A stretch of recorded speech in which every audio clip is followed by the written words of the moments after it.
বন্ধুরা স্বাগতম। আহ, আমি একজন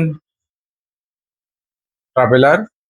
আমি নিয়মিত দেশ বিদেশে ট্রাভেল করে থাকি। এটা আমার শখ। ট্রাভেল মনকে বিকশিত করে, ট্রাভেল মনের খোরাক, দেহ মনকে প্রসারিত করে এবং নতুন নতুন সংস্কৃতি এবং সভ্যতার সাথে আপনাকে পরিচিত হওয়ার সুযোগ দান করে এবং সৃষ্টিকর্তার অপার সৃষ্টির অপার সৌন্দর্য অবলোকনে আপনার আপনাকে সৃষ্টির সান্নিধ্যে নিয়ে যেতে সহায়তা করে। তো আমরা যখন ভ্রমণ করতে যাই তখন ভ্রমণের শুরুতে আমাদের অনেকগুলি প্রবলেম ফেস করতে হয়।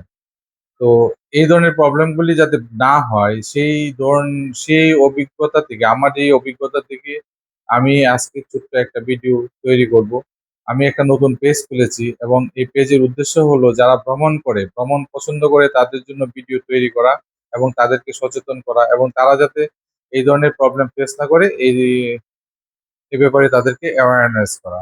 আমি আমার ব্লগে, আমি আমার ভিডিওতে ভিসা থেকে শুরু করে, স্টুডেন্ট ভিসা থেকে শুরু করে ভ্রমণ ভিসা, চিকিৎসা ভিসা সকল তথ্য আপডেট করব এবং আমি আমার অভিজ্ঞতা শেয়ার করব, যা আমাদের ভ্রমণ পিপাসু মানুষের ভ্রমণ যাত্রাকে আরামদায়ক এবং সুন্দর করতে সহায়তা করবে। আশা করি বন্ধুরা আমার এই যে পেজটি খুলেছি, পেজে সবাই আমার সাথে থাকবেন, আমাকে লাইক করবেন, শেয়ার করবেন এবং কমেন্টস করে আমাকে উৎসাহিত করবেন। আপনাদের উৎসাহ পেলে আমি হয়তো নিয়মিত ভিডিও করার চেষ্টা করব। আমি নতুন, প্রথম দিকে হয়তো আমার কিছু ভুল ত্রুটি হতে পারে, এগুলি একসময় কেটে যাবে। আপনারা যদি সহযোগিতা করেন, আপনারা যদি ফিডব্যাক দেন এবং কি ধরনের ভিডিও পেতে চান। তো আজকে আমার ভিডিওতে যে জিনিসটি আমি তুলে ধরতে চাই, ভ্রমণ করতে গেলে আমাদের যে ধরনের প্রস্তুতি নেওয়া দরকার। প্রথমত হচ্ছে ভ্রমণ করতে ভালো লাগে না এরকম মানুষ পৃথিবীতে খুঁজে পাওয়া খুব কঠিন। তো প্রত্যেকটা মানুষ সৃষ্টি সৌন্দর্য অবলোকন করতে চায়, তার সামর্থ্য অনুযায়ী সুযোগ পেলেই প্রকৃতির সান্নিধ্যে ছুটে যেতে চায়। আহ তো এই ছুটে যাওয়ার জন্য আমাদের কিছু প্রস্তুতি নেওয়া প্রয়োজন হয় এবং আমি বিভিন্ন সময় এই ভ্রমণে গিয়ে যে ধরনের প্রবলেম ফেস করেছি, এর আলোকে আজকের এই ছোট্ট ভিডিওটি তুলে ধরার চেষ্টা করব। প্রথমত ভ্রমণে যখন যাবেন তখন আপনাকে আপনার একটা ব্যাগ গুছিয়ে নিতে হবে। ব্যাগে যে জিনিসগুলি আপনার অত্যাবশ্যক নিতেই হবে, সেই জিনিসগুলি হলো আপনি কোন এলাকায় ভ্রমণে যাচ্ছেন, কোন সিজনে ভ্রমণে যাচ্ছেন, তার আলোকে আপনার পোশাক নির্ধারণ করতে হবে। যদি আপনি শীত প্রধান অঞ্চলে যান তাহলে শীতের পোশাক নিতে হবে এবং আপনি যদি গরম কোনো দেশে ভ্রমণ করতে যান তাহলে ওই ধরনের আরামদায়ক পোশাক নিতে হবে। সাথে যে আপনি যে জুতা নিবেন, সেই জুতাটা, আপনি যেহেতু ট্রাভেল করবেন আপনাকে হিউজ পরিমাণ রাস্তা হাঁটতে হবে, ঘুরতে হবে, দেখতে হবে, আপনাকে অবশ্যই পায়ের সাথে মানানসই এবং আরামদায়ক জুতা নিতে হবে এবং আরামদায়ক পোশাক পরিধান করতে হবে। ভ্রমণ আপনাকে যেমন মনকে যেমন প্রফুল্লিত করবে, তেমন ভ্রমণের স্মৃতিকে ধরে রাখার জন্য আপনাকে অনেক সময় সুন্দর সুন্দর ছবি তুলতে হবে এবং এই ছবি তোলার জন্য আপনাকে কিছু পোশাক নির্ধারণ করে নিতে হবে যে আপনি ছবি, এবং একটা জিনিস মনে রাখবেন, চাকচিক্যপূর্ণ পোশাক, রঙিন পোশাক আপনার সৌন্দর্যকে বাড়িয়ে তুলবে, আপনার ছবিকে ফুটিয়ে তুলতে সাহায্য করবে। এই জন্য পোশাকের জন্য কিছু পোশাক নেবেন, ছবি তোলার জন্য কিছু পোশাক নেবেন এবং ছবি তোলার যে গ্যাজেট, বর্তমানে আমরা আসলে বেশিরভাগ ক্ষেত্রে মোবাইল ফোনেই ছবির কাজটা সেরে থাকি এবং এই মোবাইল ফোনের যে প্রবলেমটা হয়, আপনি এক জায়গায় ঘুরতে গিয়েছেন 3, 4, 5 ঘন্টা 6 ঘন্টা লম্বা সময়ের জন্য, তাতে কি হবে, রাস্তায় হঠাৎ করে চার্জ থাকবে না। তো এই জন্য আপনাকে একটা পাওয়ার ব্যাংক নিতে হবে এবং আপনি যদি ল্যাপটপ ক্যারি করেন, ল্যাপটপে আলাদা ব্যাগ নিবে এবং ল্যাপটপের সাথে অবশ্যই অবশ্যই চার্জারটা নিতে হবে। ক্ষুদ্র যে জিনিসগুলি আপনাকে অবশ্যই নিতে হবে সেটা হচ্ছে, আপনি যে এলাকাতেই যান না কেন আপনার ফার্স্ট এইডের জন্য কিছু মেডিসিন অবশ্যই অবশ্যই নিতে হবে। সেটা কি, আপনি লম্বা সময় জার্নি করলে আপনার বমি বমি ভাব হতে পারে, সেই জন্য বমির মেডিসিন নিতে হবে, নেওয়া উচিত এবং কিছু ওর স্যালাইন নেওয়া উচিত। ঠান্ডা কাশির জন্য কিছু মেডিসিন নিতে পারেন, তারপরে জ্বর মাথা ব্যথার জন্য কিছু মেডিসিন নিতে পারেন, শরীরে ব্যথা হতে পারে এটার জন্য কিছু মেডিসিন আপনি ফাস্টফুড হিসাবে একটা প্যাকেটে, একটা ব্যাগে ঢুকিয়ে নিতে পারেন। তারপরে যে জিনিসগুলি আপনার অবশ্যই অত্যাবশ্যক প্রয়োজন সেটা হলো আপনার, আমি বিভিন্ন দেশে গিয়েছি, আমি আমার ধারণা ছিল যে সকল হোটেলে চিরুনি দেয় একটা নর্মাল জিনিস, এটা ব্যাগের এক কর্নারে পড়ে থাকে, কিন্তু এটার জন্য আপনার চুলের সৌন্দর্যকে একবারে নষ্ট করে দেয় যদি চিরুনি না পান। এবং হাতের কাছে গিয়ে একটা চিরুনি কিনে আনবেন, সেই সুযোগটাও হয়তো টুরিস্টদের জন্য হয়ে ওঠে না। এবং আমি বিভিন্ন জায়গায় এটা ফেস করেছি যে অনেক খোঁজাখুঁজি করেছি, একটা চিরুনি পাওয়ার জন্য পাইনি। তো এই চিরুনি অনেক হোটেলে প্রোভাইড করে থাকে, কিন্তু কিছু কিছু হোটেল আছে, আমরা যারা লো বাজেটের ভ্রমণ করতে যাই তাদের জন্য যে হোটেলগুলি হয়, ওই হোটেলগুলিতে অনেক সময় চিরুনি দেন না। যে জন্য প্রথমত আপনাকে যে জিনিসগুলি নিতে হবে সেটা হচ্ছে ব্রাশ, টুথপেস্ট, চিরুনি, আপনার যে ক্রিম এবং লোশন ইউজ করেন সেগুলো, লিপ জেল। আপনি যদি শীত প্রধান দেশে যান, ঠোঁট ফেটে যাবে, ঠোঁট টানবে, এই জন্য অবশ্যই লিপ জেল নিতে হবে। এবং আপনি যদি রোদ্রে ভ্রমণ করতে যান, তখন সানগ্লাস নিতে হবে, না তো চোখ জ্বালা পোড়া করবে। একটা ছোট আয়না নিতে পারেন, চিরুনি নিতে পারেন, মাথার হ্যাট নিতে পারেন, টুপি। আপনার সৌন্দর্য যেমন বাকি রোদ থেকে আপনাকে রক্ষা করবে। এগুলি একটা ছোট্ট ব্যাগে করে আপনি আপনার ব্যাগে ঢুকিয়ে আপনি আপনার ইয়েতে রেখে দিতে পারেন।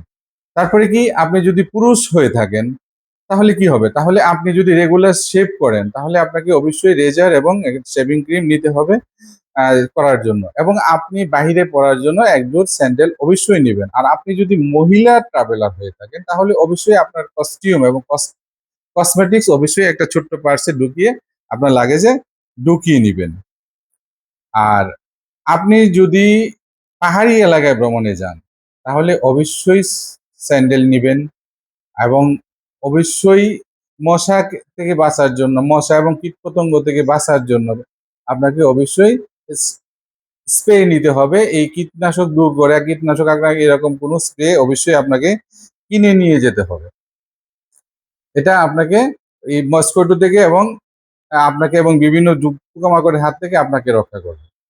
তারপরে কি, আপনাকে আপনি যখন পাহাড়ে ভ্রমণে যাবেন সাথে অবশ্যই আপনাকে পানি রাখতে হবে, নয়তো আপনি বিভিন্ন জায়গায় টায়ার্ড হয়ে যাবেন, তখন পানি পাবেন না, আপনার শরীর দুর্বল হয়ে যাবে। এই জন্য অবশ্যই পানি নেবেন সাথে ভ্রমণের সময়। এবং আপনি কিছু শুকনা খাবার অবশ্যই নিয়ে যাবেন, যেমন এটা ড্রাই ফ্রুটস হতে পারে, খেজুর হতে পারে, বাদাম হতে পারে। আপনি যখন ক্ষুধার্ত হয়ে যাবেন, আপনি যখন ঘুরতে ঘুরতে টায়ার্ড হয়ে যাবেন, আশেপাশে কোনো খাবারের দোকান পাবেন না, তখন এগুলি আপনাকে মানে ক্ষুধা নিবারণে সহায়তা করবে এবং আপনার শক্তি যোগাবে আপনার জন্য। প্লাস হচ্ছে, আপনি যদি দূরবর্তী স্থানে কোনো ভ্রমণে যান অবশ্যই আপনি আপনার স্বাস্থ্যের প্রতি সচেতন থাকবেন। এবং যদি আপনার জন্য কঠিন রোগাবলিতে আক্রান্ত হন তাহলে অবশ্যই ডাক্তারের পরামর্শ নেবেন, এবং ডাক্তার যেভাবে সাজেস্ট করে এইভাবে মেডিসিন সাথে নিয়ে যাবেন। সর্বোপরি আপনি ভ্রমণে যাওয়ার জন্য একটা বাজেট প্রয়োজন। এই বাজেটের টাকাটা আপনি কি কি লাগবে, আপনার প্রথমত যে আপনি যে যাবেন সেটার জন্য কি লাগবে, আপনার কনভেন্স লাগবে। আপনি যদি বিমানে যান বিমান ভাড়া, বাসে গেলে বাসে ভাড়া, ট্রেনে গেলে ট্রেন, দেশের বাইরে গেলে তো অবশ্যই বিমান লাগবে, বিমান ভাড়া।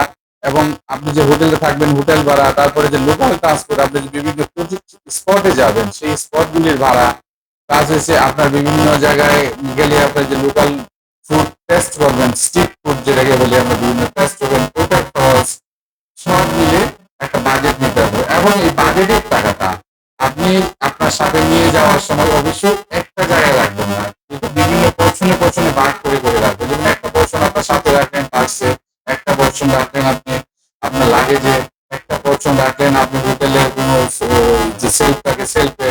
ইভেন আপনি যদি দেশের বাইরে ট্রাভেল করতে যান তাহলে আপনার পাসপোর্টটাও সাথে নিয়ে যাবেন না, পাসপোর্টটা হোটেলে সেলফে রেখে যাবেন, তাহলে পাসপোর্টটা হারিয়ে যাওয়ার পর থাকবেন। আমি যেটার জন্য বলছিলাম যে টাকা ভাগ করে রাখবেন, এমন হতে পারে আপনার টাকাটা হারিয়ে ফেলেছেন, আপনি টাকাটা চুরি হয়ে গেছে, তখন কি পুরো টাকাটাই চলে যাবে। আপনি যদি ভাগ করে রাখেন তাহলে একটা ভাগ যাবে, আরেকটা ভাগ দিয়ে আপনি বিড়ম্বনা ফেস না করে আপনি আপনার দেশে অথবা আপনি আপনার স্থানে ফিরে আসতে পারবেন। এটা আপনাকে ঝামেলা থেকে রক্ষা করবে, আপনাকে বিপদ থেকে রক্ষা করবে। এই জন্য টাকাটাকে ভাগ করে রাখবেন। এবং এটিএম কার্ডটা যদি নেন, এটিএম কার্ড সব জায়গায় এটিএম কার্ড ইউজ করা যায় না, এবং কোন জায়গায় এটিএম কার্ড ইউজ করা যায় এটা আগে জেনে তারপরে এটিএম কার্ডটা নিয়ে যাবেন। এবং এটিএম কার্ডটাকে অবশ্যই পারলে আপনি অ্যাড্রেসটা মেনশন করে রাখবেন। যদি কখন এটিএম কার্ডটা হারিয়ে যায় তাহলে হয়তো কোনো ভালো লোকের হাতে পড়ে থেকে এটিএম কার্ডটা আপনার অ্যাড্রেসে যাতে সেন্ড করে ফেরত পাঠাতে পারেন। তাহলে আপনি অনলাইন ট্রানজেকশনটা অন করে যাবেন, যেখানে যান অনলাইন ট্রানজেকশনটা অন করে যাবেন, যাতে আপনার প্রয়োজন অনুযায়ী আপনি আপনার